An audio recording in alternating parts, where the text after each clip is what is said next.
Et bien voilà, quand on est arbitré convenablement contre les grosses équipes, on peut faire des résultats. Salutations à toutes et à tous, Steve, supporter of Marseille. J'espère que vous allez bien. Si tu es nouveau sur ma chaîne, l'ensemble de mes abonnés et moi-même te souhaitons la bienvenue. Ici, on parle foot. On va débriefer, analyser ensemble ce match Olympique de Marseille, AS Monaco, 13e journée de Ligue 1. McDonald's, victoire de l'OM au stade Vélodrome 2-1. Allez, c'est parti.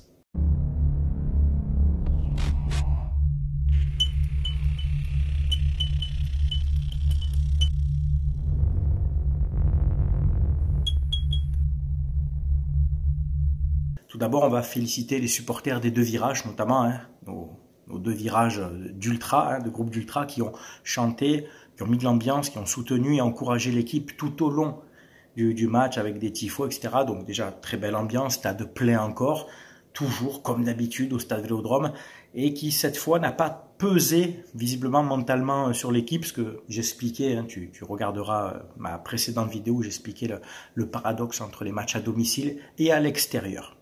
Visiblement, la mise au vert mise en place par Deserbi a été bénéfique. Les joueurs étaient un peu loin de Marseille, un peu loin de tout ce brouhaha ambiant, de la sphère médiatique. Ils ont pu se concentrer, travailler sereinement, ne pas être à l'affût de la pression ambiante et de la passion débordante qu'il y a dans la ville, surtout à l'approche des grands matchs. Et j'ai trouvé cette équipe appliquée. Mentalement, pas tout le temps techniquement, mais appliqué mentalement dans le vouloir bien faire. Tu sais, dans l'abnégation, dans les efforts, il n'y a pas eu d'économie des efforts. Après, il y a eu énormément de déchets techniques, d'accord? Mais de l'envie, voilà, du courage et de la bonne volonté. Pour la composition, donc on avait une défense à 3. Alors d'abord, Rulli dans les buts. La défense à 3, Murillo, Balerdi, Kondogbia. J'aimerais voir Meïté dans cette défense à 3, vraiment, parce que Murillo, des fois, c'est vraiment très limite. Il est là, enfin, il est rapide, mais par contre, il a du déchet dans la relance et le placement tactique, c'est pas, je ne le trouve pas très à l'aise. Mais bon, bref. Ensuite, il y avait le milieu de terrain, Rongier, Holzberg, Rabiot.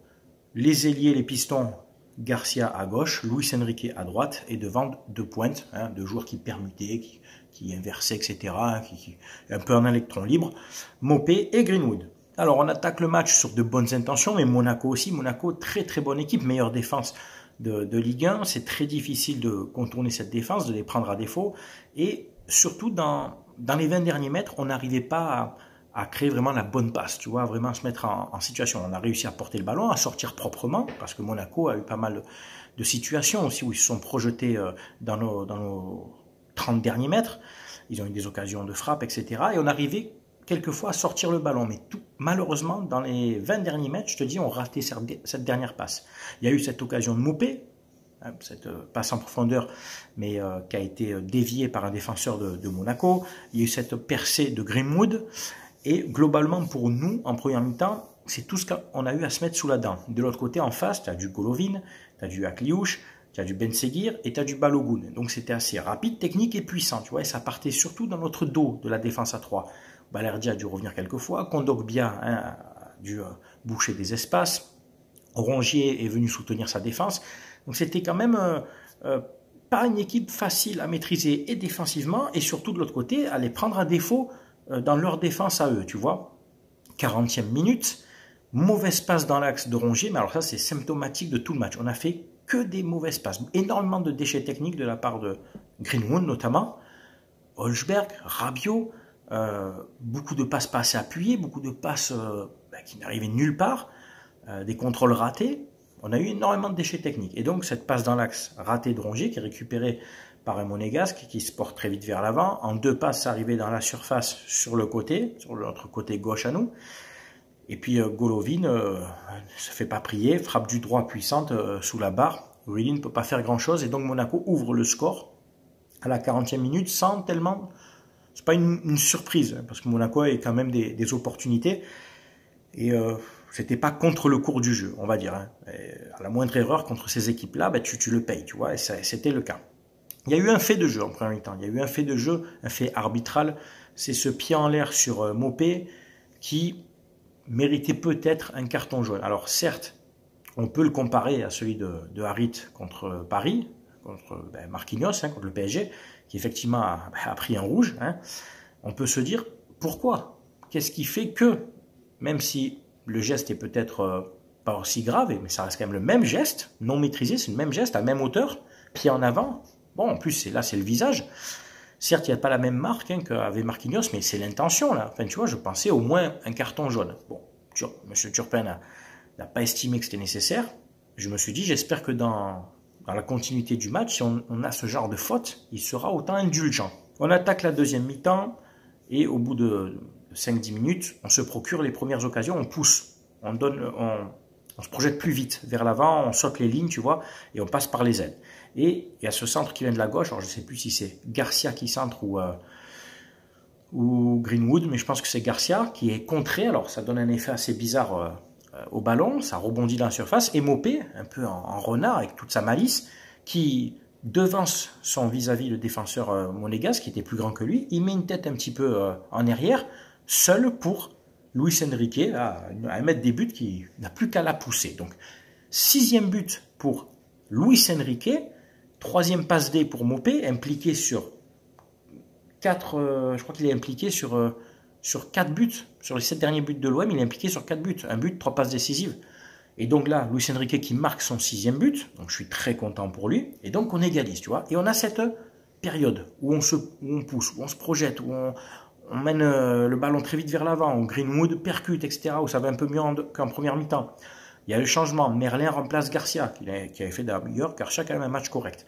Mais toujours pareil, dans les 10 derniers mètres, 15 derniers mètres, hein, aux abords de la surface, on n'est pas tueur, tu vois, on a des occasions, mais on n'est pas tueur. Il y a de beaux arrêts du gardien de Monaco, notamment sur une frappe de Greenwood, mais tu vois, ça manque encore de rapidité d'exécution dans les dernières passes, de vision du jeu. Des fois, on n'a pas fait le bon choix. Tu sais, quand il fallait décaler, tu donnes à là, tu vas t'enfermer. Dans les petits espaces, on avait du mal à sortir quelquefois, c'était compliqué. Et Monaco, en contre, s'est procuré des occasions aussi, notamment avec Minamino et Zakaria, je crois.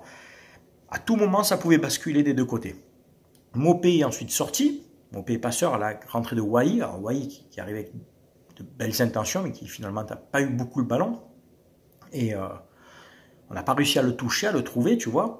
Et arrive cette 88e minute, centre de, je crois que c'est Murillo, tu me reprendras, Murillo ou Wai, il me semble que c'est Murillo, à l'entrée de la surface, lui il est au bord de la ligne de sortie de but, et le Monégasque qui fait ça, bon, pour se protéger, là il n'y a pas de débat les gars, qu'on soit Monégasque ou Marseillais, il n'y a aucun débat, la main elle est plus que décollée, elle est dans la surface, la VAR, tu vois, Turpin il n'y a pas eu de chipotage, penalty, c'est légitime. Ça aurait été contre nous, je t'aurais dit, ben ouais, c'est un centre, ça annule une action de but, hein, ça restait un centre, donc penalty. Et Greenwood qui le transforme avec sérénité, 9e but pour lui de la saison, il n'y a pas qu'à un but de Barcola, et donc 2-1 pour l'Olympique de Marseille à la 89e minute, donc très content, parce que déjà, tu passes devant Monaco déjà, et puis tu renverses, tu vois, tu t'es imposé mentalement. Dernier changement anecdotique pour nous, en fin de match, je crois que c'est Nadir qui remplace Greenwood, et puis après, il ne s'est plus passé grand-chose, tu vois. Il aurait pu faire d'autres changements, mais il a maintenu le groupe comme ça.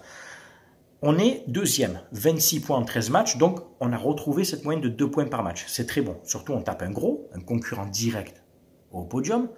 Forcément, j'ai eu des commentaires déjà avant de te faire vidéo, j'ai un petit peu senti renifler le seum monégasque, tu sais, les Marseillais, voilà, ils ne méritent pas, de toute façon, ils ne jouent pas de Coupe d'Europe. Oui, mais d'accord, on ne mérite peut-être pas, mais on t'a tapé, hein, mon grand.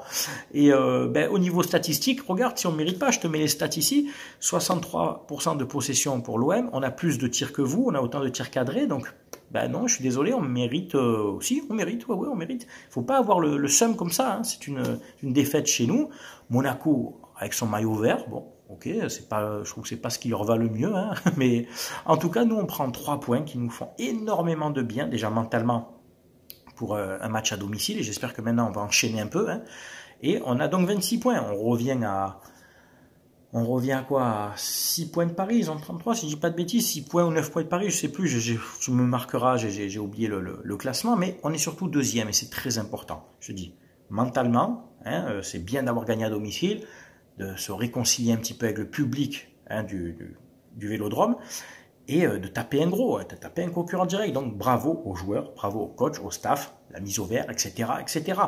Ça allait beaucoup mieux. Et donc voilà, on est tous très contents. Je profite donc de te faire passer un message. Profite d'une offre jusqu'au 31 décembre grâce à mon partenaire maillogo.co, pas .com, .co.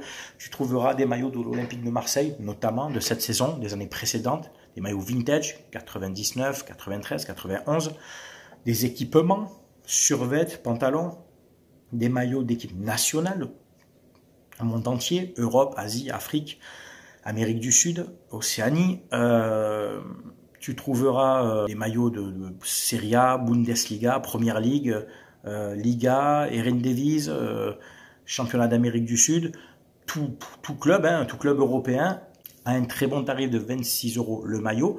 Et grâce à mon code SOM, tu auras 15% de réduction sur ce tarif-là. Et jusqu'au 31 décembre, tu as donc cette offre où tu peux avoir 1, 2, 3 ou 4 maillots offerts. Jusqu'à 4 maillots offerts. Je te mets ici le descriptif. 59 € d'achat, 1 maillot offert. 99 € d'achat, 2 maillots offerts. 149 € d'achat, 3 maillots offerts. 189 € d'achat, 4 maillots offerts. Pour les maillots offerts, ce sont les maillots classiques, sans flocage dans le dos, sans patch en plus, d'accord? Tu vas là dans la case observation. Si tu as droit à 1, 2 ou 3 maillots, tu marques les maillots que tu veux. Par exemple, OM Third, taille XL. Tu mets l'année OM Third 2024-2025, taille XL. Maillot, je ne sais pas moi, Chelsea 2024-2025, domicile, taille M. Tu vois, j'invente maillot je sais pas, de la Juventus, etc. Tu mets bien le maillot que tu veux, l'année, domicile extérieur, third et la taille. Voilà. Et donc, si tu rentres dans les clous des chiffres que je t'ai dit, tu auras les maillots offerts jusqu'au 31 décembre. Et exceptionnellement sur cette chaîne, nulle part ailleurs sur les réseaux sociaux, 5% de ton panier, pardon, 5% de ton panier est reversé. Et moi, cet argent, je le mets dans une cagnotte pour 2 associations avec qui je collabore depuis 4 ans maintenant, les Petites Sœurs des Pauvres et Sourire à la Vie. On en est à 5 800 € de dons. Donc voilà, c'est uniquement sur cette chaîne. Si tu commandes sur le site maillogo.co avec le code SOM, en plus des maillots offerts, tu auras 15% de réduction et 5% de ton panier reversé pour 2 associations. Voilà, donc fais-toi plaisir et tu fais plaisir à 2 institutions marseillaises. Voilà. C'est tout pour cette vidéo, j'espère qu'elle t'a plu. C'est bien entendu à toi de commenter, de donner ton avis, que tu sois supporter de l'OM, de Monaco ou d'une autre équipe. Tu sais bien entendu qu'on respecte les avis de chacun. Voilà, c'était Steve, supporter of Marseille. Portez-vous bien, à très bientôt. Ciao, ciao tout le monde.